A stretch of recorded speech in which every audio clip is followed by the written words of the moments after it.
Hi guys, today lunch பார்த்துலாம் வாங்க. அதுக்கு அரிசி வந்து ஊற வச்சுருக்கேன், உலை வச்சாச்சு. உருளைக்கிழங்கையே நான் கட் பண்ணிட்டேன். உருளைக்கிழங்குக்கு தேவையான மசாலாவும் ரெடி பண்ணியாச்சு. அதை வந்து நம்ம உருளைக்கிழங்கு கூட சேர்த்துக்கலாம். சேர்த்துட்டு நல்லா வந்து கிளறி விட்டுக்கலாங்க. நல்லா மிக்ஸ் பண்ணி கொஞ்சம் நேரம் வந்து ஊற விட்டுக்கலாங்க. நெக்ஸ்ட்டு வந்து தாளிச்சிருக்கேன். இது எதுக்குன்னு பார்த்தீங்கன்னா தயிர் தாங்க. இந்த வெயிலில் வந்து தயிர் தாங்க அதிகமாக எடுத்துக்கணும்.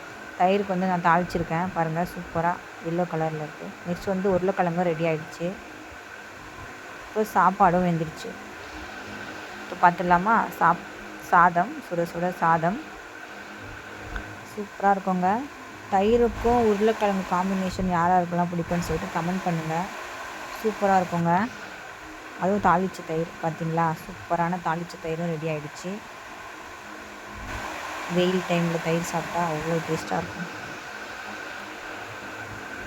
தயிர் ஊற்றியாச்சு. நெக்ஸ்ட்டு வந்து உருளைக்கிழங்கு ஃப்ரை பார்த்திங்கன்னா எவ்வளோ கலர்ஃபுல்லாக இருக்குது. உருளைக்கிழங்கு ஃப்ரையும் ரெடி ஆகிடுச்சு. இந்த வீடியோ பிடிச்சா லைக் பண்ணுங்கள், ஷேர் பண்ணுங்கள், கமெண்ட் பண்ணுங்கள், மறக்காமல் சப்ஸ்கிரைப் பண்ணுங்கள் ஃப்ரெண்ட்ஸ். பாய்.